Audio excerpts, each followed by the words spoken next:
लगाएंगे हेडिंग आप वैद्युत विभवांतर, वैद्युत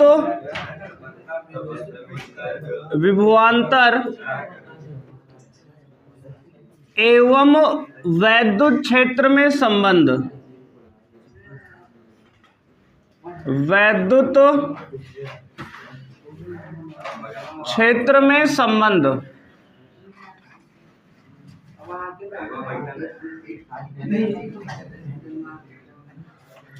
देखो कल हमने बात किया था इसमें, जब एक समान वैद्युत क्षेत्र हो तो आप बात करेंगे, लिखो केस 2 है ये, जब असमान वैद्युत क्षेत्र हो,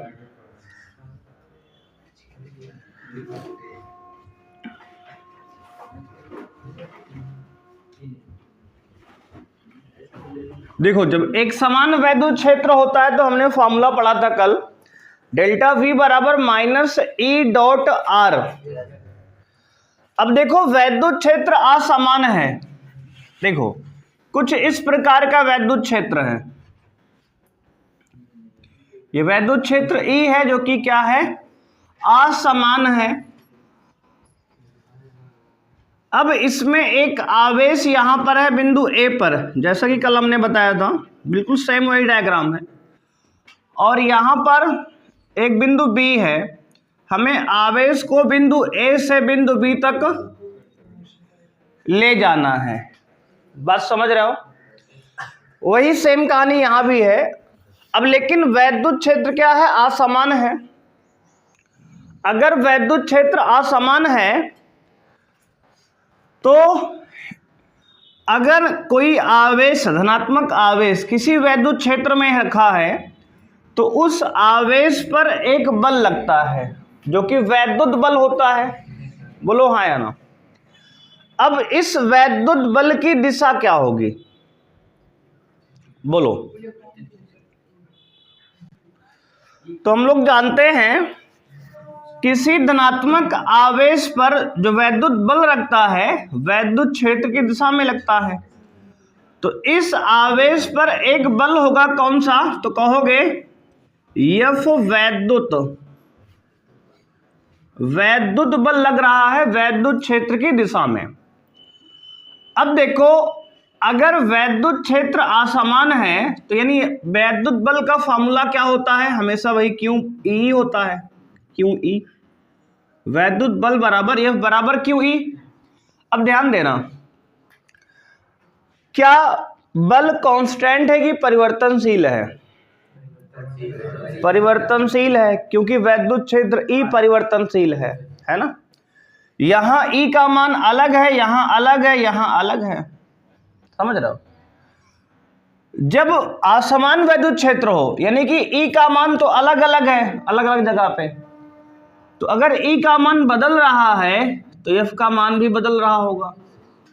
यानी कि जैसे जैसे आगे बढ़ेंगे हम, बल का मान बदल रहा है क्योंकि वैद्युत क्षेत्र E का मान बदल रहा है ना, क्योंकि वैद्युत क्षेत्र पर ही तो बल डिपेंड कर रहा, निर्भर कर रहा है।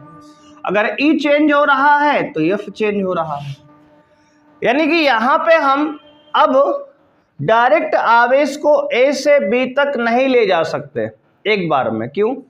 क्योंकि बल भाई चेंज हो रहा है, यहां का बल अलग आएगा, यहां का बल अलग आएगा, यहां का बल अलग आएगा, तो उसके हिसाब से कार्य भी अलग आएगा, है ना, क्योंकि कार्य बराबर क्या, बल गुणे विस्थापन। अगर बल चेंज हो रहा है तो कार्य भी चेंज होगा। जब ऐसी कंडीशन आ जाए, असमान वैद्युत क्षेत्र हो जाए, तो हम लोग करते क्या है, थोड़ा सा विस्थापन लेते हैं। बात समझ रहे हो?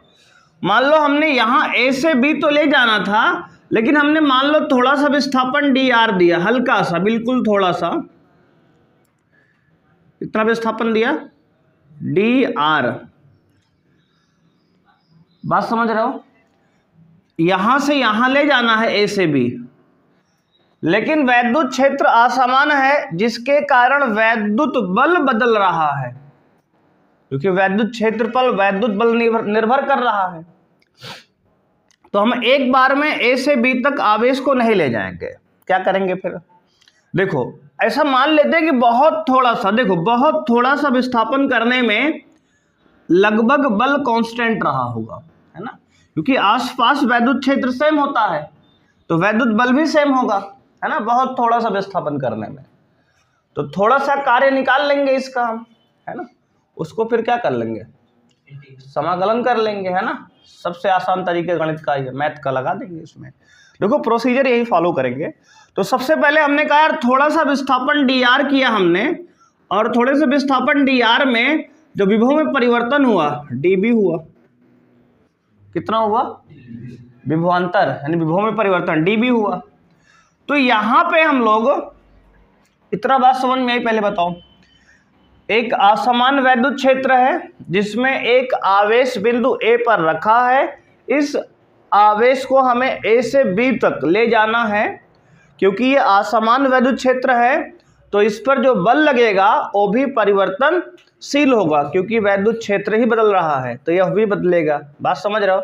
तो अगर असमान वैद्युत क्षेत्र है तो हम एक बिंदु से दूसरे बिंदु तक एक बार में आवेश को नहीं ले जा सकते, क्योंकि लगातार बल का मान यहाँ दूसरा है, यहाँ दूसरा है, यहाँ बल चेंज हो रहा है, हर जगह बल, हर बिंदु पे बल का वैल्यू चेंज हो रहा है। तो हमने कहा ऐसा करते हैं, थोड़ा सा बहुत सूक्ष्म विस्थापन dr कर लेते हैं। उतने विस्थापन में विभव में अंतर हुआ dB, मतलब विभव में अंतर, विभवांतर क्या हुआ, dB। अब देखो ये तो वैद्युत बल है ना, ये तो कैसा बल है, वैद्युत बल है, ये तो आवेश पे खुद लग रहा है ना, इसकी वजह से आवेश उधर मूव करेगा तेजी से। तो हमें क्या करना पड़ेगा, इधर एक एक्सटर्नल बाह्य बल लगाना पड़ेगा। बोलो F बाह्य, क्योंकि उसको रोकने के लिए धीरे धीरे जाओ, बात को समझो। क्योंकि अगर कोई आवेश वैद्युत क्षेत्र में है तो उस पर वैद्युत बल खुद ही लग जाता है, ऑटोमेटिक वैद्युत क्षेत्र की दिशा मूव करना प्रारंभ कर देगा और चलना। उसे हमें रोकना है कि रुक, धीरे धीरे जा तो, है ना, नहीं तो वैद्युत उसकी गतिज ऊर्जा बढ़ जाएगी आवेश की, और गतिज ऊर्जा बढ़ेगी, है ना। बात समझ रहे हो? मतलब बहुत धीरे धीरे मूव कराना है उसे हमें। तो हमने क्या किया यहाँ पे, तो हमने कहा यहाँ पे dB बराबर विभवांतर, सूक्ष्म विभवांतर, dB बराबर क्या होगा, तो कहोगे work done by external agent, यानी बाह्य कारक द्वारा किया गया कार्य। हिंदी में लिख दे, बाह्य कारक द्वारा किया गया कार्य, एक्सटर्नल ही लिखते हैं, समझ जाना, अपॉन चार्ज, ठीक है। अब देखो dB बराबर वर्क अपॉन चार्ज। अब ध्यान दो, dB बराबर वर्क की वैल्यू क्या है, तो कहोगे फोर्स डॉट डिस्प्लेसमेंट, यानी कि F external dot dr vector form में।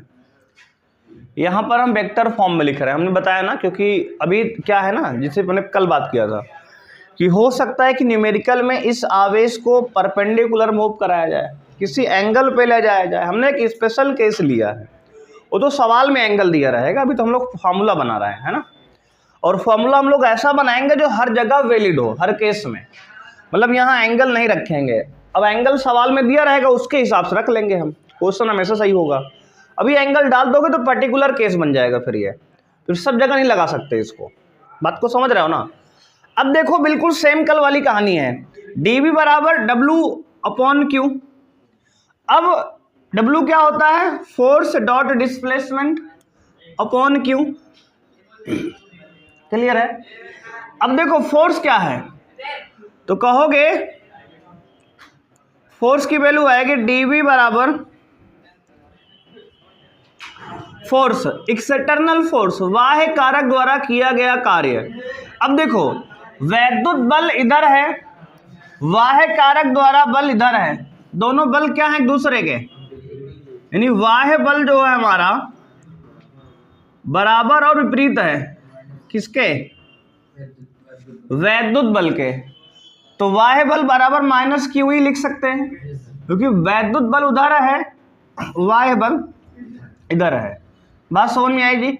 इसकी वैल्यू ला के यहाँ रख सकते हैं, तो हो जाएगा minus Q E vector dot D R vector upon Q. तो क्यू से क्यू कैंसिल हो जाएगा, तो डी बी बराबर आ गया minus vector E dot D R. बात क्लियर है?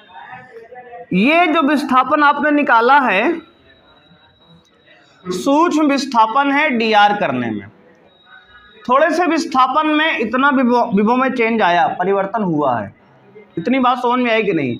अगर आप ध्यान दो तो कल जो फॉर्मूला आया था एक समान के लिए, इधर लिखते हैं, देखो एक समान में जो फॉर्मूला आया था डेल्टा वी बराबर आया था minus vector E dot are. तो देखो डेल्टा वी की जगह डी वी हो गया यहाँ पे, और आर की जगह यहाँ डी आर आ गया। देख लो सेम चल रहा है फॉर्मूला। ये किसके लिए था? ये एक समान वैद्युत क्षेत्र के लिए था, एक समान के लिए। देखो याद करना बिल्कुल आसान है। वहां डेल्टा वी चल रहा था, यहाँ डी वी है, यहाँ आर चल रहा था, यहाँ डी आर आ गया। अभी तो हमने सूक्ष्म विस्थापन किया है भाई डी आर, हमें तो पूरा विस्थापन कहां से कहां करना है? ए से बी। तो पूरा विस्थापन ए से बी करने में हम लोग क्या करेंगे इसको? तो कहोगे आप अगर पूरा विभवांतर निकालोगे ए से बी का, तो इसको समाकलन करने पड़ेगा v बराबर इंटीग्रेट करना पड़ेगा किसको? dv को। कहां से कहां तक? ए से लेकर बी तक। बात समझ रहे हो? अब देखो बराबर इंटीग्रेट ए से बी तक करेंगे, किसको करेंगे? तो कहोगे डेल्टा वी की वैल्यू क्या है? Minus vector E dot D R. बात समझ में आई?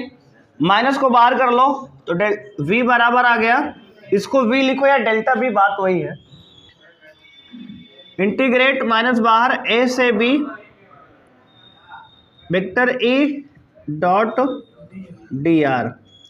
तो देखो जब असमान वैद्युत क्षेत्र रहेगा तो फॉर्मूला देखो ये आ गया। हमने a से b तक का निकाला है, लिमिट लगाएंगे a से b, मतलब जहां से जहां ले गए हो लिमिट वहां से वहां की लगेगी। अगर a से b ले गए हो तो लिमिट a से b की, x से y ले गए हो तो लिमिट x से y की लगाओगे। बात समझ में आई? बस ये हमारा फॉर्मूला है। असमान वैद्युत क्षेत्र में जब किसी आवेश को मूव करेंगे तो वहां पे विभवांतर का फॉर्मूला होता है माइनस समाकलन a से b तक vector e dot D R. बोलो बात क्लियर है जी? ये असमान के लिए है। देखो एक बार फिर से हम रिवाइज कर रहे हैं, ध्यान सुनना फिर से, है ना, सारी कहानी एक बार फिर सब लोग सुन लो। देखो वैद्युत विभवांतर एवं वैद्युत क्षेत्र में संबंध हमें बात करनी है, और केस 2, केस 1 हमने कल पढ़ लिया जब एक समान वैद्युत क्षेत्र हो। तो आज बात करेंगे असमान वैद्युत क्षेत्र के लिए। तो हमने कहा देखो एक यहाँ वैद्युत क्षेत्र ई है जो कि असमान है ना। देखो एरो भी असमान का मतलब है कि कहीं कम कहीं ज्यादा। तो देखो जहां वैद्युत बल रेखा है पास पास है वैद्युत क्षेत्र ज्यादा होगा, जहां वैद्युत बल रेखा है दूर दूर है वैद्युत क्षेत्र कम होगा। इसका मतलब ये होता है। अब हमने कहा एक आवेश बिंदु ए पर रखा है Q, और इस आवेश को हमें एक बिंदु से दूसरे बिंदु तक मूव कराएंगे, मतलब चलाएंगे, जिससे कुछ कार्य निकलेगा, वहां से विभवांतर निकाल लेंगे, उसमें संबंध आ जाएगा। ठीक है। तो हमने कहा इस आवेश को A से B तक ले जाने में हमें ले जाना है, लेकिन जब A से B तक ले जाएंगे तो इस बीच हमें अलग अलग जगह पे अलग अलग बल लगाना पड़ेगा। क्यों? क्योंकि भैया वैद्युत क्षेत्र असमान है, तो वैद्युत बल का फॉर्मूला होता है QE, और वैद्युत बल वैद्युत क्षेत्र पर निर्भर करता है। अगर वैद्युत क्षेत्र बदल रहा है तो वैद्युत बल भी बदल रहा है। इसका मतलब अलग अलग बिंदु पे अलग अलग वैद्युत बल आएगा, तो एक बार में हम नहीं ले जा सकते। बात समझ रहे हो? क्योंकि कार्य भी निकालना पड़ेगा हमें, वो कार्य बदल रहा है, तो एक बार में dB कैसे निकाल सकते हो, है ना, अलग अलग है भाई। तो हमने कहा ऐसा करो, ऐसा केस में क्या करना होता है कि हमें आवेश को बहुत सूक्ष्म विस्थापन dr करा लो। डी आर क्या है? एक सूक्ष्म विस्थापन है। हमने कहा थोड़ा सा विस्थापन डी आर करो और थोड़े से विस्थापन में थोड़ा सा विभवांतर होगा डीवी, है ना। छोटा सा विस्थापन, छोटा सा विभवांतर। हमने कहा डी आर विस्थापन करने का फॉर्मूला क्या है? तो कहोगे डीवी बराबर, मतलब विभवांतर बराबर कार्य बटे आवेश। ये फॉर्मूला होता हम लोग जानते हैं पीछे से। तो डीवी बराबर work done by external agent, यानी बाह्य कारक द्वारा किया गया कार्य। कार्य बराबर होता बल गुणे विस्थापन। बल एफ एक्सटर्नल हम लगा रहे हैं इस तरफ, डॉट डी आर विस्थापन। अब यहां पे बाह्य कारक द्वारा किया गया कार्य माइनस क्यू ई, ये है। बात समझ में आ रही है? वैद्युत बल उधर है क्यू ई, तो बाह्य बल उसके विपरीत लगा रहे हैं, तो इसलिए माइनस बीच में आ जाएगा, क्योंकि परिमाण लगभग बराबर होगा लेकिन दिशा विपरीत होगी। बात समझ रहे हो? हम उसके जितना बल उधर लग रहा है उसके बराबर बल लगा पकड़ रहेंगे, रोके रहेंगे, लेकिन हल्का हल्का छोड़ेंगे कि बहुत धीरे धीरे जा चार्ज को ना, जिससे उसकी गतिज ऊर्जा ना बदले। अब देखो, अब हमने कहा ये एफ एक्सटर्नल की वैल्यू माइनस क्यू ही हमने डाल दिया यहाँ पे और डी आर को रहने दिया ऐसे। अब यहाँ नीचे क्यू पहले से था, क्यू से क्यू कट गया, तो डीवी बराबर minus E dot D R. ऐसे हमने कल भी प्रूव किया था इसको, लेकिन वहां डेल्टा भी था बस। तो अब हमने कहा इसके बाद हमें तो ए से बी ले जाना है, आप तो थोड़ा सा डी आर विस्थापन का निकाल लिए विभवांतर, तो हमने कहा ठीक है समाकलन कर लेते हैं। तो संपूर्ण विभवांतर निकालना है ए से बी का, तो हम लोग क्या करेंगे इसको, अच्छा इस वाली बात को v को आप ऐसे भी लिख सकते हो, अगर a से b ले गए हो तो vb माइनस va भी लिख सकते हो, विभवांतर, है ना। इसको v लिखो या डेल्टा v लिखो, बात वही है, तो हम डेल्टा v लिख दे रहे हैं जिससे कंफ्यूजन ना हो, ठीक है। विभवांतर, विभवांतर ए भी है, डेल्टा v यहां भी लिख दिया, ठीक है। मतलब a से b ले जाना है तो vb माइनस va, उसी को डेल्टा v लिखा हमने, और a से b तक समाकलन कर लिया dv को, और dv की वैल्यू हमने डाल दिया minus E dot D R. बोलो बात क्लियर है? और इसी डेल्टा v ये लिखा है और ये वाली वैल्यू यहाँ लिखी है। बोलो जी बात क्लियर है यहाँ तक की? सबको समझ में आ गया ना कैसे किए? अब ध्यान देना, इसको नोट कर लो एक बार पहले। अब इसके बाद हम लोग बात करेंगे, देखो हमने समझ लिया कि अगर असमान वैद्युत क्षेत्र है तो डेल्टा v बराबर होगा माइनस समाकलन a से b E vector dot D R vector. अब देखो ध्यान दो आप, अब देखो आर वेक्टर क्या होता है, तो भाई देखो आर वेक्टर होगा आपका एक्स आई कैप प्लस वाई जे कैप प्लस जेड के कैप। हाँ ध्यान दो, आर वेक्टर, क्योंकि आर वेक्टर क्या विस्थापन है, तो कुछ विस्थापन एक्स में होगा, कुछ वाई में होगा, कुछ जेड में होगा, क्योंकि विस्थापन ये 3D ज्योमेट्री चल रही है, तो 3D में विस्थापन होगा तो कुछ एक्स में होगा, कुछ वाई में होगा, कुछ जेड में होगा।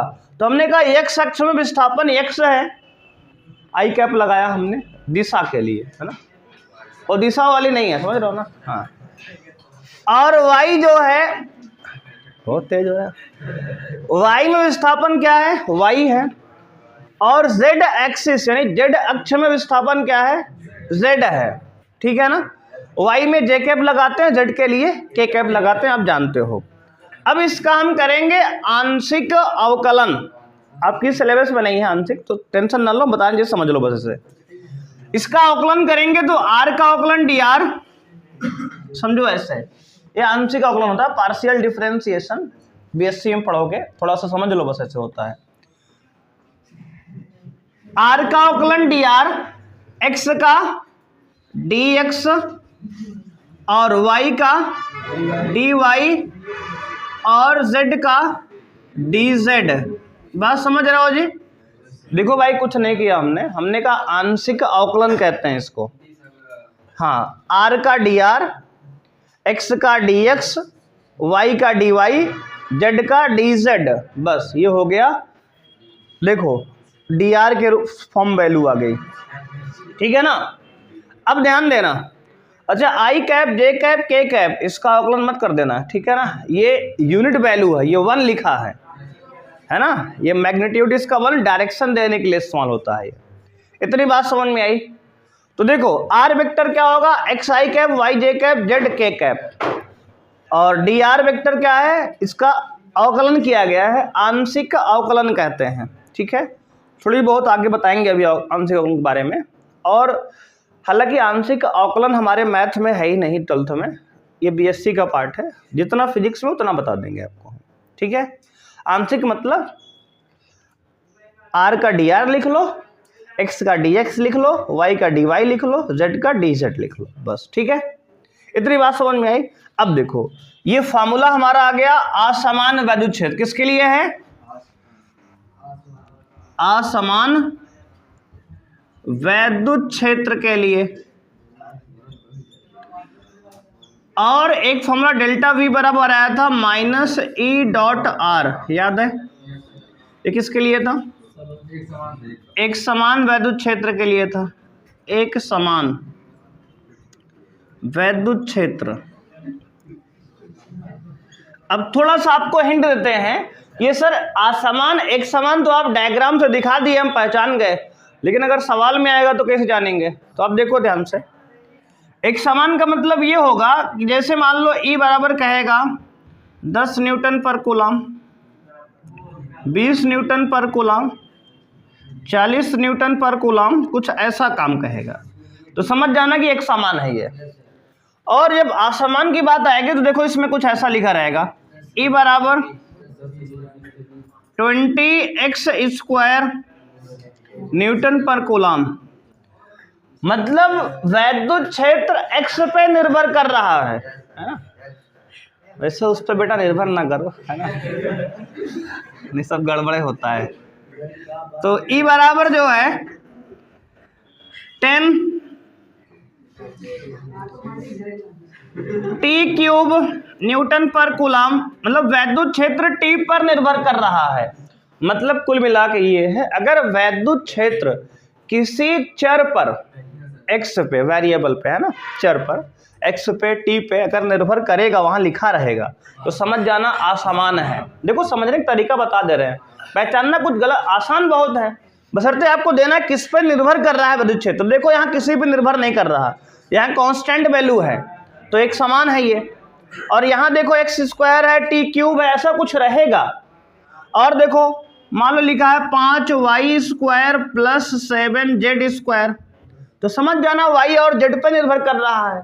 और यहाँ x भी हो सकता है, मान लो ऐसे लिखा हो 3x स्क्वायर, जगह को थोड़ा कम है, समझो बात को, मान लो 3x स्क्वायर भी लिखा है साथ में प्लस में, ऐसा कुछ लिखा है वैद्युत क्षेत्र ई बराबर, समझ रहे हो ना कहानी को। तो भाई इसमें x y z तीनों पे निर्भर कर रहा है, तो ये सब असमान वैद्युत क्षेत्र हैं, बात समझ रहे हो। अब देखो हिंट आपको दे दिया हमने, न्यूमेरिकल में आप कैसे पहचानेंगे एक समान असमान, पहचान लोगे ना आप। अगर वैद्युत क्षेत्र x पे निर्भर कर रहा है t पर, x y z पर, ऐसा कुछ आ जाए, समझ जाना कि असमान वैद्युत क्षेत्र है, और उसमें समाकलन करने वाला हमें प्रोसेस लगाना है।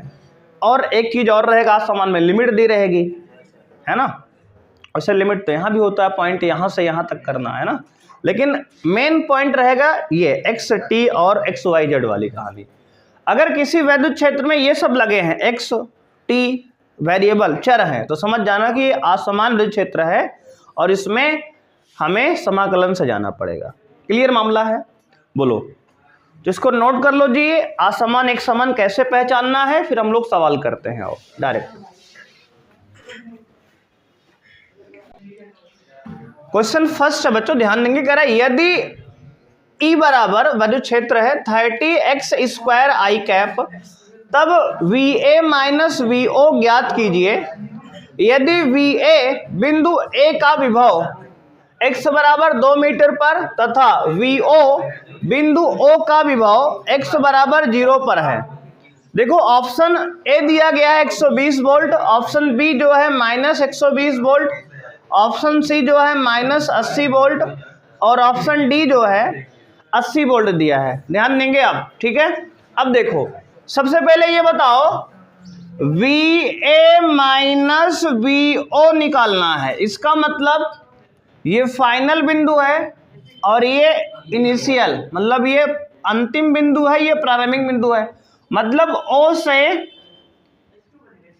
A ले गए हैं, O से A गए हैं, मतलब आवेश को O से A ले गए हैं। इतनी बात समझ में आई। VO माइनस VA मतलब समझ रहे हो ना, VA माइनस VO का मतलब O से A ले गए हैं। O का विभव VA मतलब VO, A का विभव VA। अब ध्यान देना, ये O बिंदु x बराबर कितने पे है? 0 पे है।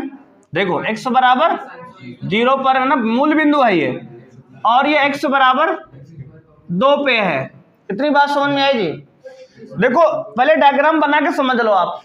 अब देखो VA माइनस VO, तो VA माइनस VO विभवांतर बराबर होता है माइनस इंटीग्रेट A से B, देखो A से B E डॉट dr, तो माइनस, अब देखो A की वैल्यू कितना है, लोअर लिमिट 0, मतलब जहां से जहां ले गए हो। हम देखो जब हम डेरिवेशन बताए थे आपको अभी थोड़ी देर पहले तुरंत, तो हमने A से B मूव किया था, तो A से B लिमिट लगाई थी। अब ये 0 से 2 ले जा रहे हैं, तो लिमिट लगाएंगे 0 से। इतनी बात समझ में आई। वैद्युत क्षेत्र का मान सवाल में दे रखा है 30 x स्क्वायर I कैप, और देखो dr की वैल्यू अभी हमने आपको बताई है, क्या लिखते हैं, dx I cap dy j cap dz k cap. बोलो, अभी हमने बताया आपको कि d मतलब dr की वैल्यू कैसे लिखते हैं, r vector r x I cap y j cap z k cap बताए हमने, उसका आंशिक अवकलन किया तो आया था, है ना। अब देखो, अब ध्यान देना, यहाँ I कैप है, यहाँ I कैप है, लेकिन यहाँ y j cap k cap तो है नहीं, वहां है, तो इसको क्या कर देंगे, हटा देंगे। मतलब जो चीज नहीं है इधर, बेसिक सी बात है यार, वैसे भी यहाँ 0 मानो कट जाएगा वैसे भी, तो मतलब जो यहाँ I कैप अगर है तो उधर भी I कैप ले लो बस, और सबको हटा दिया करो, समझ लो ऐसे, ये रूल है। और अगर यहाँ j कैप तो वहाँ j कैप और ले लो और सबको हटा दिया करो। तो यहाँ I कैप है तो वहां भी I कैप ले लो और सबको j कैप k कैप निपटा दो, साइड में कर दो, है ना। बात समझ रहे हो कि नहीं। अब ध्यान देना, -0 से लेके 2, देखो ध्यान देना भाई, I कैप का डॉट I कैप में करेंगे, I cap dot I cap 1 हो जाएगा, और ये हो गया 30x स्क्वायर और ये dx, है ना, इसका मल्टीप्लाई किए हैं, 30x square dx I cap का 1 हो गया है। बोलो, बात समझ में आई। I cap dot I cap क्या होता है, देखो I कैप का डॉट I कैप में 1 होता है, J कैप का डॉट J कैप में क्या होता है 1, K कैप का डॉट K कैप में क्या होता है 1, अदर का क्या होता है I कैप का J कैप में, J कैप का K कैप में, K कैप का I कैप में, ये सब 0 होता है, इसलिए इसको नहीं लिखते हैं। हाँ, ये सब बताया गया है कई बार आपको। अब देखो ध्यान दो भाई, अब आपको समाकलन करना है, ध्यान देना है। अब केवल क्या करना है, समाकलन। देखो न्यूमेरिकल आसान है। अब देखो माइनस इधर लिख रहे हैं, देखो 30 को कर लो बाहर, समाकलन 0 से लेके 2 तक x स्क्वायर dx। अब देखो समाकलन का फॉर्मूला देख लो, जिसको फॉर्मूला भाई नहीं पता देखो ध्यान से, इंटीग्रेट x की पावर n dx, इसका होता है x की power n plus 1 upon n plus 1, ये फॉर्मूला है, ठीक है। तो लगाएंगे तो क्या आएगा, -30 बाहर, अंदर देखो x की पावर 3 अपॉन 3, 2 को 2 प्लस 1 अपॉन 2 प्लस 1, है ना, समझ रहे हो ना। x की पावर 2 प्लस 1 अपॉन 2 प्लस 1 करेंगे, x क्यू अपॉन 3 हो जाएगा। लिमिट कहाँ से कहाँ, 0 से 2, 3 एकम 3, 3 दाम 30, 10 बार गया, तो -10 बाहर कर दिए, अंदर देखो एक्स क्यूब है, लिमिट 0 से 2 है, तो पहले अपर लिमिट डालो एक्स के जगह पे 2 का क्यूब माइनस 0 का क्यूब लोअर लिमिट डाल दी है। बात समझ में आ रही है? Upper limit minus lower limit, तो -10 इंटू 2 का क्यूब 8, 8 माइनस 0, 8 दान -80, और विभव का मात्रक क्या होगा? वोल्ट। तो -80 वोल्ट जो है आपका सही ऑप्शन है। बोलो जी, बात समझ में आई? ऑप्शन सी जो है इसका सही आंसर है। और देखो ये सवाल जेईई मेंस 2018 का है, 2014 सॉरी, जेईई मेंस, हाँ 2014 का ये सवाल था। ठीक है, ऐसे सवाल आपके बोर्ड में भी रहेंगे, ठीक है ना, ऐसा नहीं जेईई में सवाल है तो बोर्ड में नहीं, बोर्ड का ही सवाल है। हाँ, यहाँ समाकलन और समझ में आ गया है जी। अब देखो समाकलन एक बार फिर से अलग से दिखा दे रहे हैं। देखो इंटीग्रेट एक्स स्क्वायर का समाकलन देखो तुम, देखो एक्स के पावर n का भाई क्या होता है? एक्स की पावर n+1 अपॉन n+1 होता है। उस फॉर्मूले को यहाँ लगाओ, देखो एक्स की पावर 2+1 अपॉन 2+1, ठीक है, n की जगह 2 चिपका दो बस। अब देखो एक्स क्यू अपॉन 3 आ गया, देखो यही हमने वहाँ किया था। बोलो, बात समझ में आई? देखो यही तो यहाँ लिखे हैं, ठीक है। एक्स की पावर 2 + 1 3/3, देखो ये लिखा, और 3 दाम 30, 10 बार कट गया ये बाहर, तो -10 बाहर। अब देखो इसके बाद करते क्या है, तो पहले एक्स की जगह अपर लिमिट डालते हैं, ऊपर वाली लिमिट, तो एक्स की जगह 2 डाल दिए तो 2 का क्यूब हो गया ये, फिर माइनस लगाते हैं फॉर्मूले का बीच में, फिर एक्स के जगह 0 डालेंगे तो 0 क्यूब हो गया ये, और 2 का क्यूब 8 -0 क्यूब 0, तो 8 दाम 80, बस हो गया, खत्म, आंसर यही है। बोलो, बात समझ में आई जी? ये कैलकुलेशन है। देखो थोड़ी सी कैलकुलेशन सीखो, हो जाएगा। देखो ये फॉर्मूला बता दिए समाकलन का आपको, ये फॉर्मूला जिसको नहीं पता भाई वो याद कर ले अभी से तुरंत।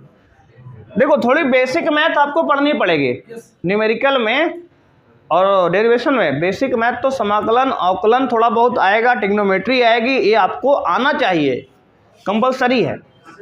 बात समझ रहे हो कि नहीं? हाँ, नोट कर लो, कोई समस्या यहां तक बताओ जी, देख लो सब लोग एक बार।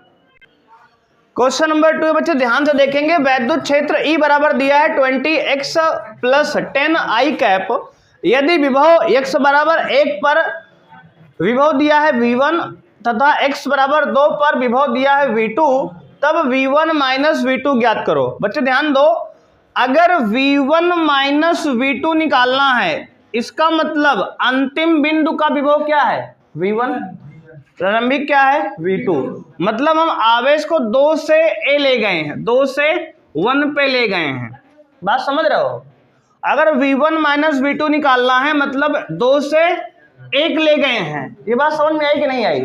अब देखो बिंदु, देखो 1 पर क्या है विभव?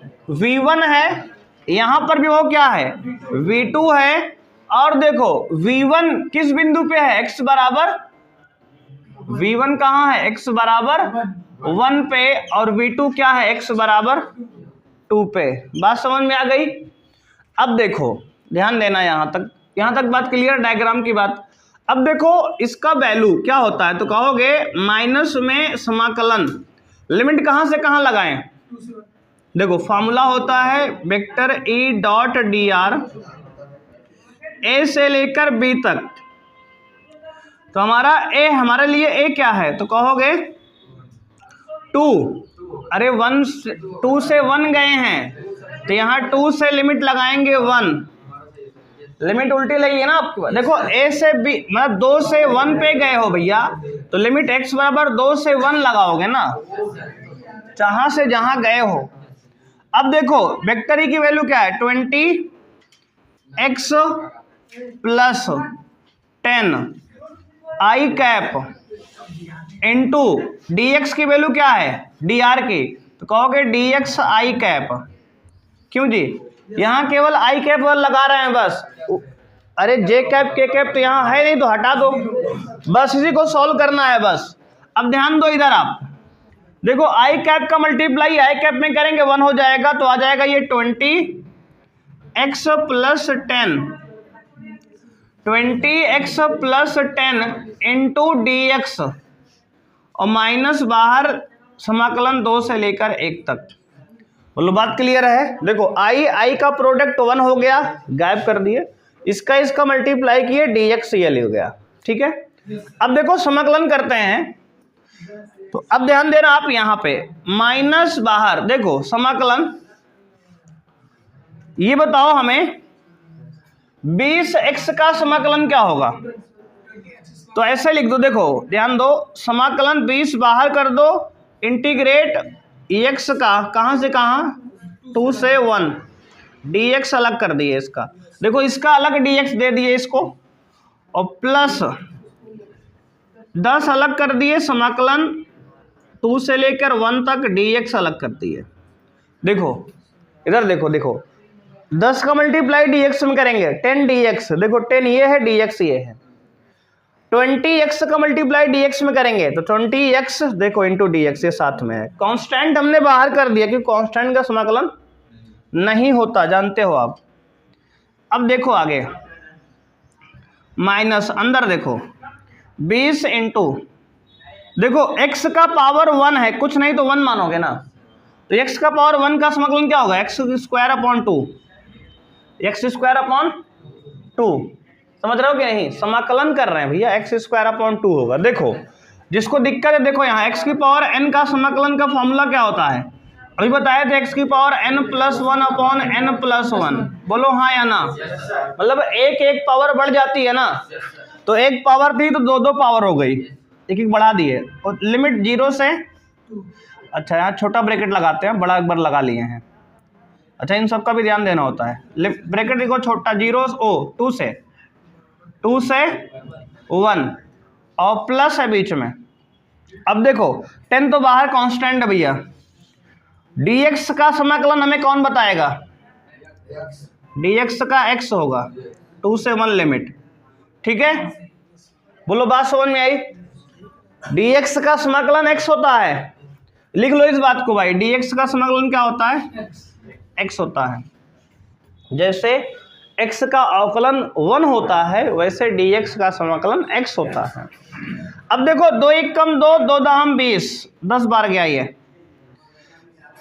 और ये लिमिट ऊपर वाले की है इसमें की। अब देखो इसको सॉल्व करते हैं, माइनस बाहर अंदर देखो 2 नहीं 10। अब देखो पहले अपर लिमिट डालो, 1 का स्क्वायर, देखो 1 का स्क्वायर माइनस 2 का स्क्वायर, ठीक है।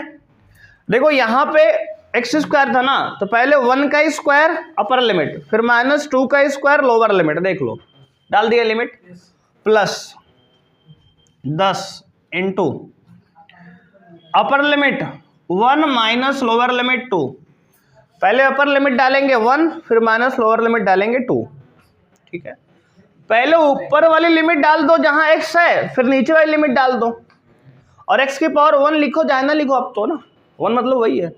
अब देखो सॉल्व करते हैं भाई, तो कैलकुलेशन करनी है बस। अब देखो माइनस 10 मतलब माइनस बाहर अंदर देखो ब्रैकेट के अंदर 10 इंटू, देखो 1 का स्क्वायर 1, 2 का स्क्वायर 4, 1 माइनस 4 कितना आएगा माइनस 3, और प्लस 10 इंटू 1 माइनस 2 कितना आएगा माइनस 1। इसको सॉल्व करो चलो, तो माइनस बाहर अंदर देखो माइनस 30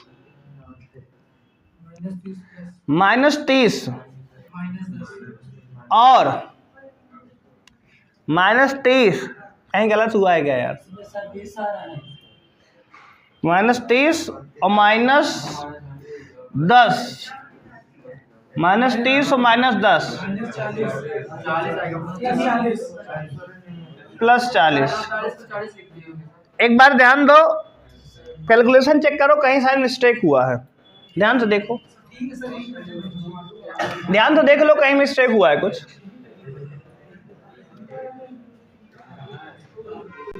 तो देखो बच्चों यहां पर ऑप्शन ए सही कर लो 40 वोल्ट, ठीक है, 48 को 40 कर लो, ऑप्शन ए जो है आपका सही है 40 वोल्ट, ठीक है ना। देखो एक बात ध्यान देना, अब ये क्वेश्चन में जो लिमिट थी वो -5 थी 2 की जगह, तो इसको घर में कर लेना आप। देखो x बराबर 2 को हटा के आप अगर x बराबर -5 करेंगे और लिमिट x बराबर 1 सेम रहेगा, तो इसका आंसर आएगा 180 वोल्ट। ठीक है, जो कि एक्चुअल सवाल था, लेकिन लिमिट हमसे चेंज हो गई, तो हमने x बराबर 2 पर इस सवाल को सॉल्व कर दिया। ठीक है, बात समझ रहे हो कि नहीं? इसको देख लो, नोट कर लो, कोई समस्या बताओ यहाँ तक। तीसरा न्यूमेरिकल आपके सामने है, कह रहा है कि यदि वैद्युत क्षेत्र E बराबर एक्स आई कैप माइनस 2y जे कैप प्लस जेड के कैप वोल्ट पर मीटर है, तब VB माइनस VA का मान आपको ज्ञात करना है। यदि बिंदु A का निर्देशांक 0, 2, 4 और बिंदु B का निर्देशांक 2, 1, 0 है। ठीक है, और ऑप्शन दिया है A 9 volt, option B 3 volt, option C -9 volt, option D -3 volt. आपको बताना है। देखो, अगर आपको VB माइनस VA निकालना है, देखो अगर VB माइनस VA निकालना है, इसका मतलब अंतिम बिंदु ये है, प्रारंभिक बिंदु ये है, मतलब आपने क्या किया है, A से B गए हो ना। अंतिम बिंदु VB होता है माइनस VA, जो बाद में हो प्रारंभिक बिंदु है। इसका मतलब आप A बिंदु से B तक गए हो, A से B तक गए हो, तो A बिंदु का निर्देशांक क्या है, 0, 2, 4। बिंदु B का निर्देशांक क्या है, 2, 1, 0। अब देखो, ये असमान वैद्युत क्षेत्र का सवाल है कि एक समान वैद्युत क्षेत्र का सवाल है, तो कहोगे असमान का है, क्योंकि ये वैद्युत क्षेत्र x पे, y पे, z पे निर्भर कर रहा है। कल पहचानना भी बताया गया था। अब देखो, इसके बाद कुछ करना है नहीं भाई, बड़ा आसान सवाल है। अब देखो, आपको लिखना क्या है, इसका फॉर्मूला होता है minus integrate E vector dot dr vector, है ना। माइनस में वेक्टर समाकलन A से लेके B तक, फॉर्मूला हमने बताया था, कहाँ से, A से B तक। अब एक ही लिमिट डाल देंगे। देखो, वेक्टर E की वैल्यू क्या है, एक्स आई कैप माइनस 2y जे कैप प्लस जेड के कैप। अब ध्यान देना, लिमिट कैसे लगाएंगे, यहाँ लिमिट लगाने का चक्कर है, क्योंकि अब देखो वैद्युत क्षेत्र x, y, z तीनों में है, और dr वेक्टर क्या होता है बताए थे आपको, dx आई कैप प्लस dy जे कैप प्लस dz के कैप। बोलो हाँ या ना। ये दोनों बात आप जानते हो। देखो, dr वेक्टर ये होता है, कल बताया गया था। वेक्टर E जो है ये गिवन है। अब अभी देखो, लिमिट हम नहीं लगा रहे, अभी A से B ही लिख रहे हैं।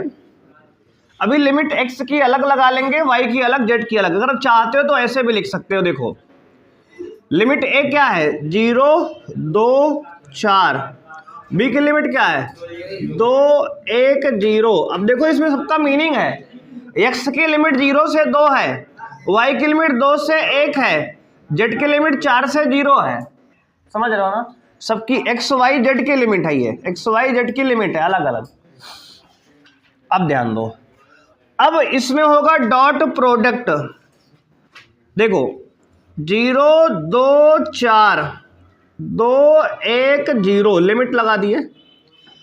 अब देखो, एक्स आई कैप का मल्टीप्लाई dx आई कैप में होगा, आई का आइम प्रोडक्ट 1 होता है, dot x dx minus plus minus 2y का dy में, 2y dy और जे का 1। बोलो, बात समझ में आ रही है ना। देखो, x का dx में आई कैप का 1 हो गया, 2y का dy में 2y dy plus minus minus हो गया, प्लस और प्लस मिलके प्लस होगा z dz, ये हो गया। ठीक है, अभी देखो कंबाइंड लिमिट हमने लिखा है पूरे का साथ में। अब इसको अलग अलग करेंगे हम। कैसे करेंगे सर, देखो माइनस इंटीग्रेट, अच्छा देखो एक ब्रैकेट बाहर लगा देना है, जिससे क्या होगा, पूरे का माइनस था ये वाला। अब ध्यान देना आप, x dx x की लिमिट कहां से कहां है, कौन बताएगा। हाँ, x की लिमिट 0 से 2, पहली लिमिट x की होती है 0 से 2, 0 से 2। इतनी बात समझ में आएगी। देखो x की लिमिट हमने अलग दे दिया है ना। अब देखो माइनस, अच्छा ये माइनस पूरे के बाहर वैसे ही है, 2 बाहर कर लिए कांस्टेंट है, इंटीग्रेट y dy, और y की लिमिट देख लो 2 से कहाँ है 1 है, तो 2 से 1 ठीक चल रहा है ना। अब देखो प्लस z, अच्छा इंटीग्रेट के अंदर रहेगा z, कांस्टेंट थोड़ी है, इंटीग्रेट z dz, लिमिट कहां से कहां, तो कहोगे 4 से 0, 4 से 0, ये है। देख लो बात समझ में आई। हमने लिमिट को अलग अलग बांट दिया सबका, अब क्या करना है, केवल समाकलन करना है, बात समझ रहे हो। अब केवल आपको समाकलन करना है बस। अब ध्यान देना, माइनस अंदर बाहर देखो, अंदर देखो x का समाकलन कौन बोलेगा, x²/2 और x की पावर 1 मान लो, है ना। और समाकलन का फॉर्मूला कल ही बताए थे आपको, x की पावर n dx क्या होता है, x की पावर n + 1/n+1, जो भी पावर है ऊपर एक बढ़ा दो, नीचे पावर लिखकर एक बढ़ा दो ना, फॉर्मूला ये है, लगा दिए। देखो 1 था पावर तो 2+/2 हो गया, 1 बढ़ गया। इसका लिमिट अलग डाल दो, 0 से लेके 2, -2 इंटू y का बिल्कुल सिमिलर y²/2, लिमिट 2 से 1, और यहाँ 2 से 2 कट भी जाएगा, प्लस z का z²/2, अच्छा सेम पावर सबकी है, सेम समाकलन सबका, 4 से 0, बस। अब सबका लिमिट डाल देंगे, है ना। देखो समाकलन हो गया यार, x का x²/2, y का y²/2, z का z²/2, सबकी पावर 1 है, सेम समाकलन चल रहा है।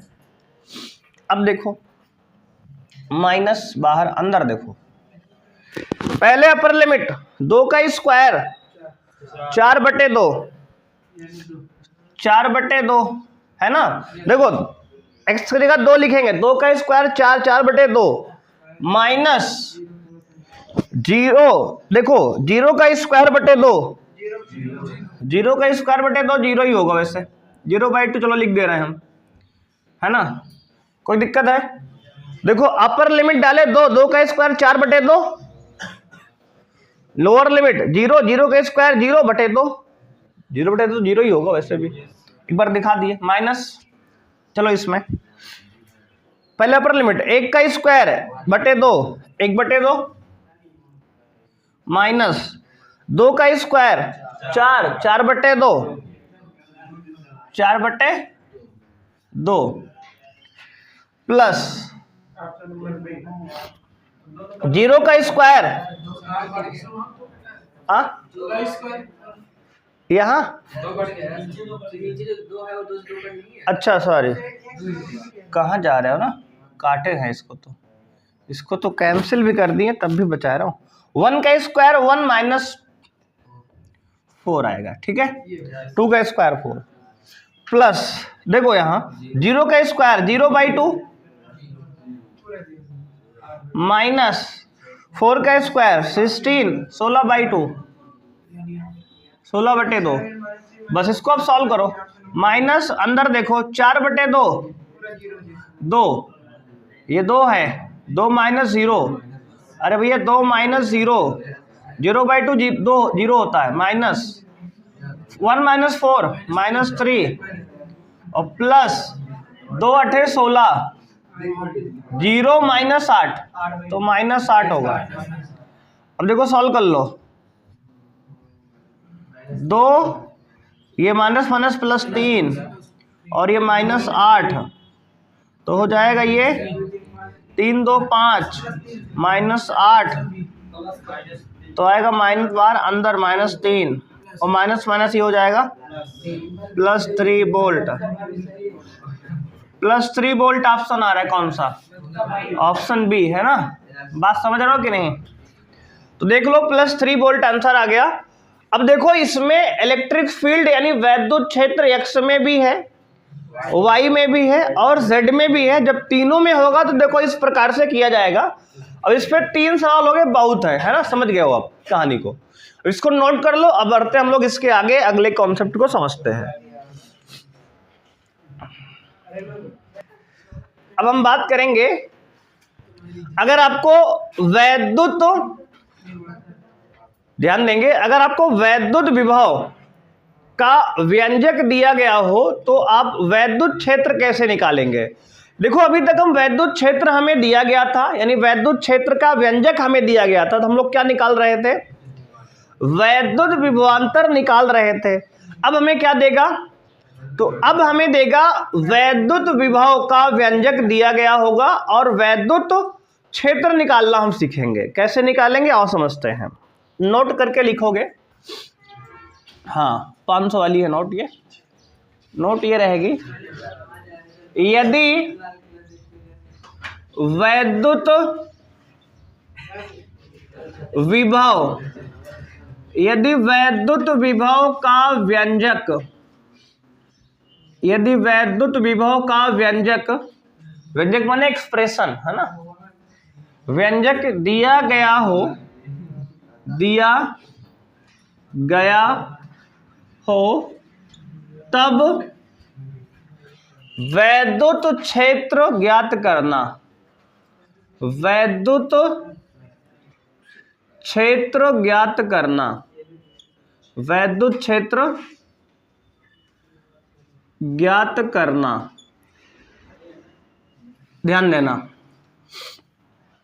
यदि वैद्युत विभव का व्यंजक दिया गया हो तब वैद्युत क्षेत्र ज्ञात करना। देखो कैसे ज्ञात करेंगे, तो ध्यान से आप समझो। अभी तक हमने क्या पढ़ा है, अभी हमने एक संबंध पढ़ा था,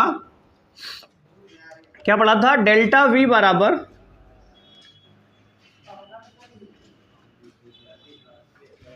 minus vector E dot vector R।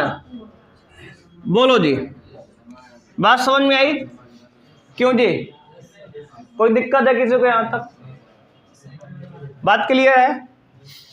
अब देखो यार, और अगर हमने बताया था कि अगर इसको dV के टर्म में लिखे तो तब भी लिख सकते हो। dV बराबर क्या हो जाएगा, dV बराबर minus E vector dot DR vector, है ना? बोलो हाँ या ना?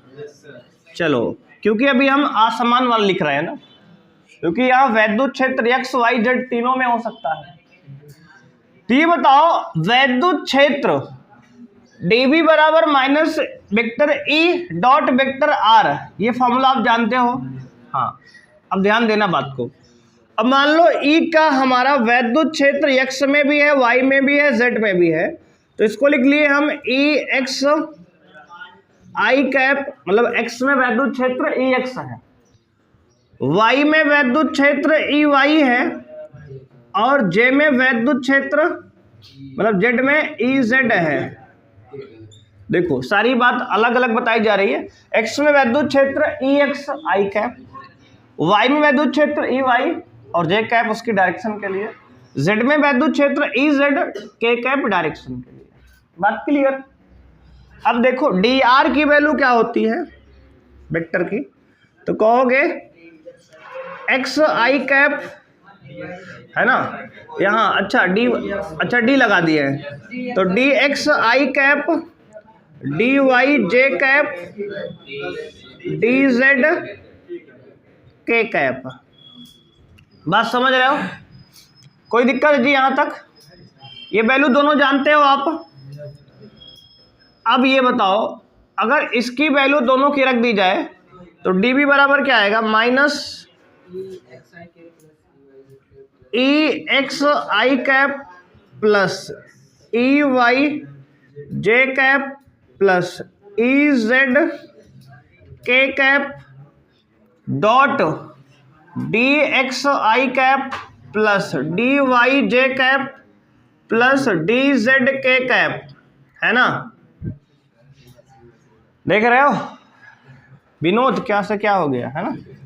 अब देखो dV बराबर माइनस, देखो भाई अगर ध्यान दोगे तो I का मल्टीप्लाई आई में होगा तो E X D X I का 1 हो गया, तो हो गया E X D X plus E Y D Y plus, देखो जे का जे में हुआ ही आया है, और के कैप का के कैप में होगा ई जेड डी जेड, ठीक है, ये आ गया। ध्यान दो, ये एक समीकरण बन के आ गया, व्यंजक बन के आ गया।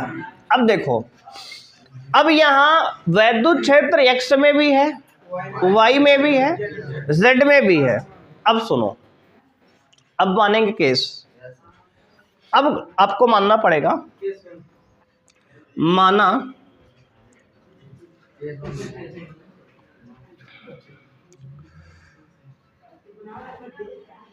वैद्युत क्षेत्र केवल, मान लिया हमने कि वैद्युत क्षेत्र केवल एक्स अक्ष में बदल रहा है, एक्स अक्ष में बदल रहा है ना। माना वैद्युत क्षेत्र केवल एक्स अक्ष में बदल रहा है, अगर एक्स अक्ष का वैद्युत क्षेत्र केवल चेंज हो रहा है तो वाई अक्ष और जेड अक्ष नहीं चेंज हो रहा है। इसका मतलब अगर वाई अक्ष और जेड अक्ष नहीं चेंज हो रहा है तो डी वाई और डी जेड दोनों की वैल्यू 0 होगी, है ना, क्योंकि भैया कांस्टेंट का अवकलन 0 होता है ना, नियतांक का अवकलन 0 होता है, जानते हो आप। तो जब y और z चेंज ही नहीं हो रहा, बदल ही नहीं रहा है, तो उसका कांस्टेंट है मतलब, और कांस्टेंट का अवकलन हम लोग जानते हैं 0 होता है, तो dy और dz क्या हो गया 0। बात समझ में आई, दोनों 0 हो गया। मतलब जो चेंज हो रहा है वह वेरिएबल है, चर है ना, उसका अवकलन होगा कुछ ना कुछ, और जो नहीं चेंज हो रहा है ना, बात समझ रहे ना, उसका अवकलन क्या हो जाएगा 0 हो जाएगा। यहां तक की बात समझ में आ गई। अब देखो, अब इसके बाद जो है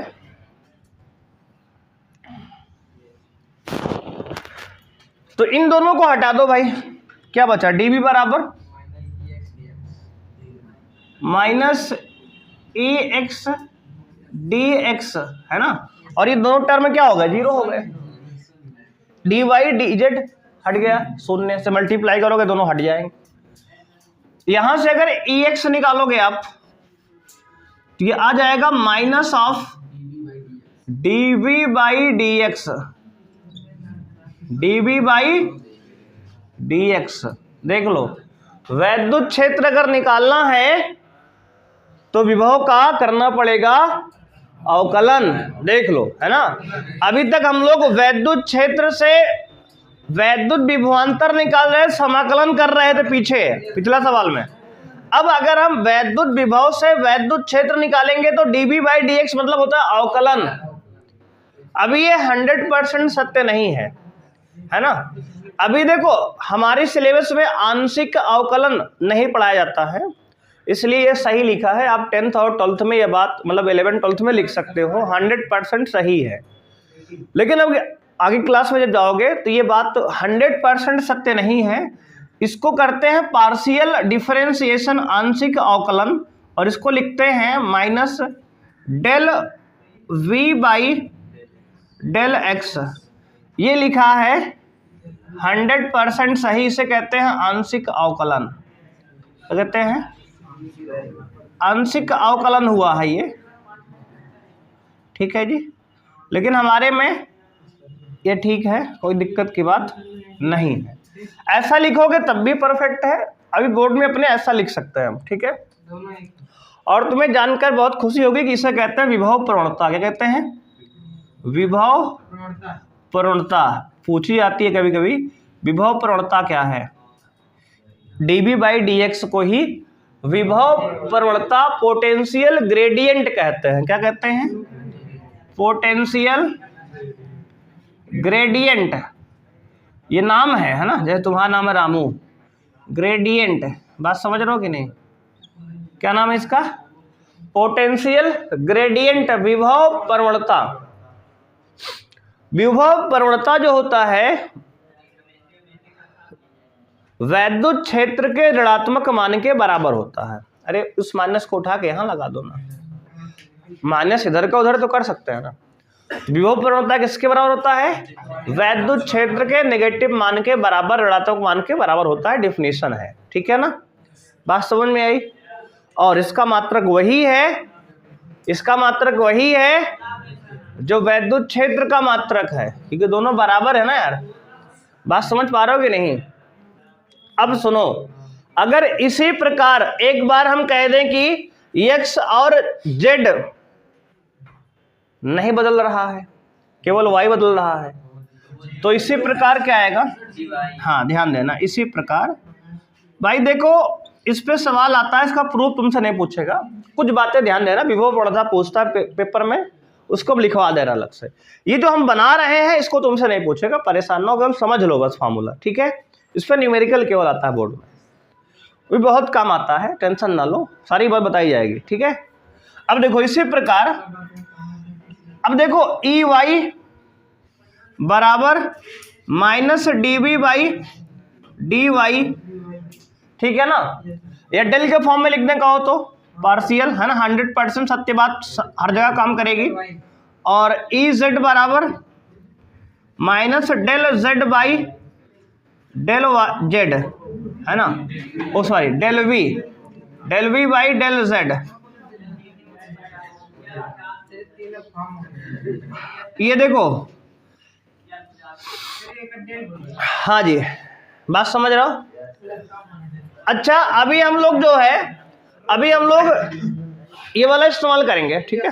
अभी एक सवाल करा रहा है जिसमें हम यहाँ पे ई एक्स बराबर minus D B by D x, E Y बराबर minus D B by D Y, और ई जेड बराबर minus D B by D Z. मतलब अगर x में वैध क्षेत्र निकालना है तो मतलब x के सापेक्ष अवकलन करेंगे विभव का। समझ लो क्या करना है यार, अभी सवाल में दिक्कत ना है, सवाल ही समझना हमें है, ये प्रूफ आपसे पूछेगा नहीं, समझ लो क्या पूछेगा। देखो विभव प्रवणता पूछी जाती है, इसका मात्रक पूछता है, जो कि हम बता दे रहे हैं, बता भी दिए फिर लिखवा भी दे रहे हैं, समझ लो, टेंशन ना लो, आराम से समझो।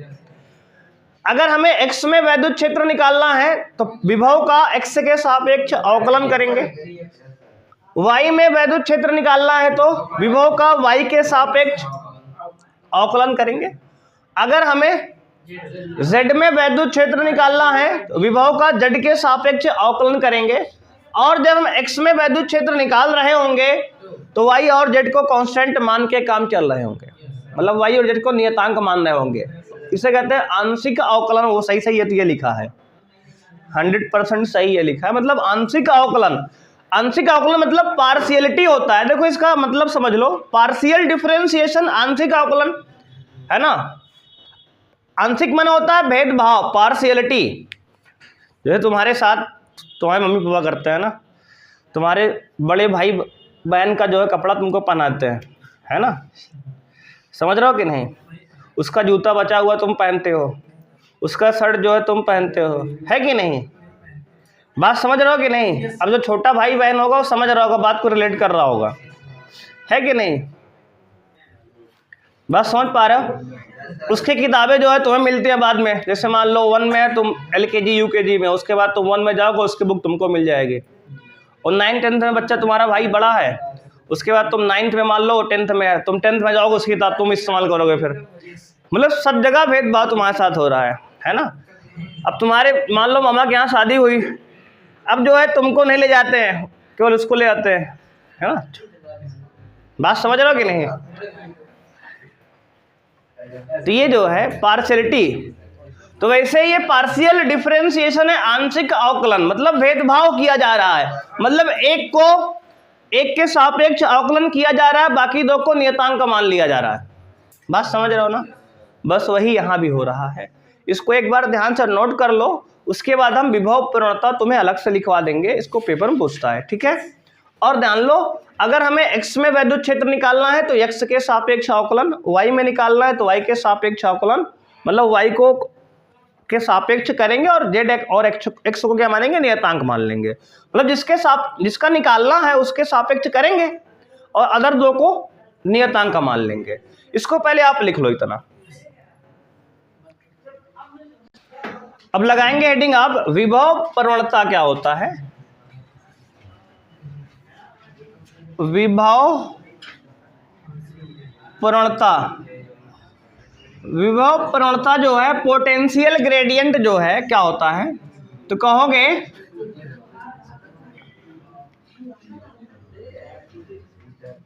विभव प्रवणता वैद्युत क्षेत्र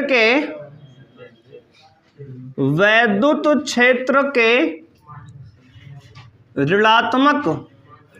ऋणात्मक मान के बराबर होता है।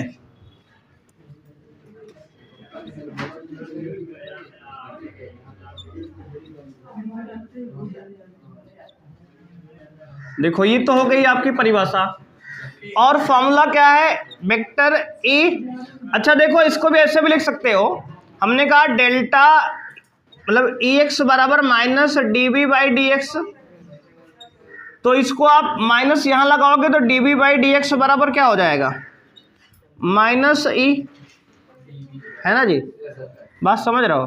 तो डिफिनेशन हमने यहां से बनाई है, विभव प्रवणता वैद्युत क्षेत्र के निगेटिव मान के बराबर होता है। बात समझ में आ गई। अब देखो इसका मात्रक क्या है,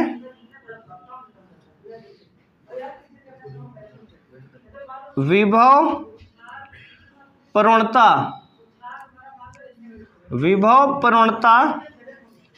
का मात्रक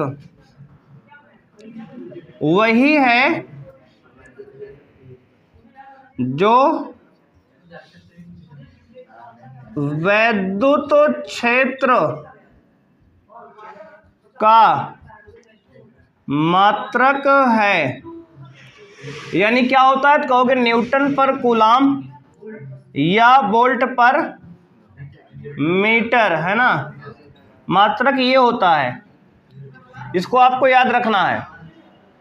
और जब में सूत्र पूछा जाएगा विभव प्रवणता का, हाँ बहुविकल्पी में आ सकता है, इंपॉर्टेंट है, याद रखोगे, ठीक है। तो विभव प्रवणता का विमेय सूत्र वही होगा जो वैद्युत क्षेत्र का होगा, क्योंकि मात्रक वही है, विमेय सूत्र भी वही होगा। बोलो बात क्लियर है, कर लोगे इतनी बातें।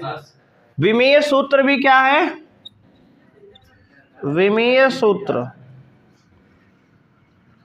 तो कहोगे वैद्युत क्षेत्र के विमेय सूत्र के बराबर है। और वैद्युत क्षेत्र का देखो क्या होता है, ई बराबर एफ बाई क्यू से निकाल लेते हैं। एफ का मान एम एल टी की power minus 2 upon A T, इसको ऊपर ले जाओ तो आएगा एम एल टी की पावर माइनस 3 ए की पावर माइनस 1। देख लो, ध्यान से देख लो भाई, ई बराबर एफ बाई क्यू होता है, एफ यानी बल, बल का विमेय सूत्र एम एल टी की power minus 2 upon Q, Q यानी आवेश, आवेश का ए टी, ऊपर ले जाओगे तो यही बन के आएगा। देख लो ध्यान से, विमेय सूत्र ये है। अब देखो बहुविकल्पी सवाल जो 20 नंबर का आपका पेपर में आ रहा है, उसमें हाँ ऐसे सवाल उसमें 100% आपको देखने को मिलेंगे। अब पूछ लेगा विभव प्रवणता का विमेय सूत्र इनमें से कौन सा नहीं है या कौन सा है, ऐसा कुछ पूछ सकता है। तो आपको ध्यान देना, पहले पता तो रहना कौन सा होता है। बात समझ रहे हो कि नहीं, इस तरह के सवाल देख लो मिलेंगे। इतनी बात समझ में आ गई। देखो विभव प्रवणता क्या है, तो कहोगे वैद्युत क्षेत्र के ऋणात्मक मान के बराबर होता है, डिफिनेशन हो गई। इसका मात्रक क्या है, न्यूटन पर कूलाम या वोल्ट पर मीटर होता है। विमेय सूत्र भी हमने ये बगल में आपको बता दिया। ये सारा खत्म हो गया टॉपिक, ठीक है। अब जो है इस पर एक न्यूमेरिकल हम लोग करेंगे, तैयार हो, आओ देखो। क्वेश्चन दिया गया है आपको, यदि v बराबर x square by 2 minus y cube by 3 plus z, तब बिंदु 1,2,0 पर वेक्टर ई का मान ज्ञात कीजिए तथा देखो दूसरा पार्ट पूछ रहा है ई का परिमाण 1,2,0 पर ज्ञात कीजिए। अब देखो यार, सवाल आपके पास ये है, करना क्या सबसे पहले, देखो विभव प्रवणता का सूत्र जानते हो ना, क्या होता है तो कहोगे, देखो ई एक्स बराबर अभी आपको बताया गया है minus d v by D x, E Y बराबर क्या होता है minus d v by D y, e Z बराबर क्या होता है minus d v by D z. अच्छा तुम यहाँ चाहो तो डेल भी लिख सकते हो, अभी हमारे सिलेबस में दोनों ठीक है, ठीक है 11 12 में पार्शियल डिफरेंशिएशन है ही नहीं, है ना, अदरवाइज ये सही लिखा हुआ है। अब देखो यार, इसको x के सापेक्ष अवकलन करोगे तो ex आएगा, और इसमें ex निकालते हैं, जब ex निकालोगे तो देखो इसको x के सापेक्ष अवकलन करो तो x स्क्वायर का अवकलन 2x होता है, जानते हो ना, x स्क्वायर का अवकलन 2x अपॉन 2 कांस्टेंट लिखा रहने दो, बात समझ में आई, और ये 2 से 2 कट गया, और ये दोनों तो जीरो हो जाएगा ना, ये दोनों जीरो हो जाएगा, क्योंकि भाई y और z को हम नियतांक मानेंगे ना, तो ये जीरो हो गया, तो आंसर आ गया x केवल, यहाँ से x आ गया, x में वैद्युत क्षेत्र x आ गया, ठीक है, बात समझ में आई। अब इसको निकालो ई वाई निकालेंगे तो देखो ध्यान देना, तो अब कहोगे आप, अच्छा एक माइनस साइन आगे लगा है ना, तो इस माइनस को लगा दें आगे, देखो इस माइनस को लगा दिया आगे, तो ये माइनस एक्स हो गया, ठीक है माइनस में। अब देखो अगर y के सापेक्ष अवकलन करेंगे तो x का 0 हो जाएगा, माइनस वाई क्यूब का 3y स्क्वायर अपॉन 3, और z का भी 0। अब ध्यान दो, एक मिनट भैया, देखो जब y के सापेक्ष अवकलन करेंगे तो y का होगा और x z का 0 होगा, जब x के सापेक्ष अवकलन करेंगे तो x का होगा y z का 0 होगा, इसे ही आंशिक अवकलन कहते हैं, जो तुम्हें बीएससी में पढ़ाया जाएगा अपने ग्रेजुएशन में, बात समझ रहे हो ना, इसे वहां पढ़ाया जाएगा। अभी हम उतना बताएं जितना काम चल जाएगा हमारा, अभी बात समझ रहे हो कि नहीं। अब देखो x और z कांस्टेंट 0 कर दिए, y के सापेक्ष अवकलन 3 से 3 cancel, minus minus plus y square. अब ई जेड निकालते हैं, माइनस ऑफ x का 0 y का 0 z का अवकलन 1 होता है, तो ये हो जाएगा -1, क्या हो जाएगा -1। बात समझ में आई, यहां तक किसी कोई समस्या है। अब देखो, अब इसके बाद ध्यान देना, वैद्युत क्षेत्र वेक्टर ई बराबर, अब देखो x में वैद्युत क्षेत्र जो होती है उसको i कैप लिखते हैं, y में वैद्युत क्षेत्र जो होती है उसको j कैप से लिखते हैं, z में वैद्युत क्षेत्र को k कैप से लिखते हैं, तो जानते हो ना आप। चलो x में वैद्युत क्षेत्र कितना आया है -x i कैप और plus y j cap -1 k cap, बोलो बात समझ में आई। अरे भैया ex, अच्छा वाई स्क्वायर, बस देखो ex की वैल्यू डाल दिए -x, ey की वाई स्क्वायर और ez की -1, वैल्यू केवल डाले हैं, यहां तक समझ में आया। देखो वैद्युत क्षेत्र का एक्सप्रेशन आ गया, वैद्युत क्षेत्र का व्यंजक देखो बन गया। अभी तक देखो तुम्हें ये देकर वो पूछ रहा था, बात समझ रहे हो, ये देकर वो पूछ रहा था, अब देखो हम उससे ये निकाल लिए, देख लो कैसे निकाले, इसको आंशिक अवकलन किया गया, x में अलग y में अलग z में अलग, इतनी बात समझ में आई। अब तुम्हें वैद्युत क्षेत्र का मान किस बिंदु पे पूछ रहा है, 1, 2, 0, मतलब x का मान हमें दिया है 1, y का मान दिया है, z का मान दिया है, समझ गए ना। इसके बाद करना क्या है जान गए हो लगता है। तो अब जो है देखो वेक्टर e बराबर x की जगह 1 लिखो तो क्या आएगा -1 i कैप प्लस y की जगह 2 लिखो, 2 का स्क्वायर 4 j कैप, देख लो 2 का स्क्वायर यहाँ करेंगे 4 j कैप माइनस, अब z यहाँ है ही नहीं तो कहाँ रखेंगे 0, कुछ नहीं रखेंगे, कहाँ रखोगे 0 भाई, z तो है ही नहीं ना यहाँ, Z का मान 0 दिया है, Z यहाँ है ही नहीं इसमें, तो नहीं रखेंगे आप। जो चीज है ही नहीं कहाँ रखोगे, है ना। अब देखो ये इलेक्ट्रिक फील्ड की वैल्यू आ गई कहाँ पे, 1,2,0 पे। बहुत सही, एक आंसर तो हमारा हो गया, एक आंसर हो गया ये वाला पहला। वेक्टर ई का मान 1,2,0 पर निकाल दिए, ठीक है। अब उसने कहा दूसरा इसका परिमाण, और परिमाण किसी वेक्टर का परिमाण निकालना आपको पता है। देखो समझ लो, हाँ जैसे मान लो एक वेक्टर ए है xi कैप प्लस वाई जे कैप प्लस जेड के कैप, ध्यान देना। तो वेक्टर ए का परिमाण निकालते हैं तो आता है √ i के गुणांक का स्क्वायर, j के गुणांक का स्क्वायर, k के गुणांक का स्क्वायर। बस यही होता है परिमाण निकालना। ये सब वेक्टर में आपको पढ़ाया गया है क्लास 11 में ही, है ना। परिमाण ऐसे निकलता है, बात समझ रहे हो। तो अब इसको परिमाण निकालते आओ। तो वेक्टर ई का परिमाण जो निकलेगा आपका,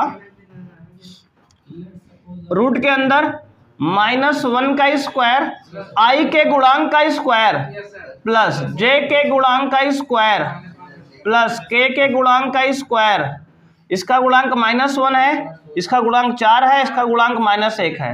ये रूट में 18 आ रहा है शायद, और √18 का वर्गमूल 3√2 होता है। ये हमारा दूसरा आंसर है। बात समझ में आई। देखो -1 का स्क्वायर 1, 4 का स्क्वायर 16, -1 का स्क्वायर 1, 16 और 2 मिलके 18। 18 को लिख सकते हो, हाँ 3 गुणे 3 गुणे 2। अभाज्य गुणनखंड कर लिए हैं, 3 का जोड़ा बन गया, 3 बाहर है, रूट के अंदर 2 बच गया, 3√2। वैद्युत क्षेत्र का न्यूमेरिकल वैल्यू आ गई। बात समझ रहे हो कि नहीं। वैद्युत क्षेत्र की न्यूमेरिकल वैल्यू 3√2 आ गई, और i cap j cap k cap के पदों में आ गई -1 4 और -1। ठीक है, ये हमारा कंप्लीट आंसर है। तो देखो ये सवाल इस प्रकार से पूछा जा सकता है कि वैद्युत विभव देकर वैद्युत क्षेत्र भी हम पूछे लेंगे। बात समझ रहे हो कि नहीं, ऐसे पूछा जाएगा। और अगर वैद्युत क्षेत्र दिया रहेगा तो वैद्युत विभव निकालना हम पीछे जान ही गए हैं। ठीक है ना, नोट कर लो। तो बच्चे आज की क्लास में इतना ही करेंगे, मिलते हैं नेक्स्ट क्लास में। थैंक यू, बाय, जय हिंद।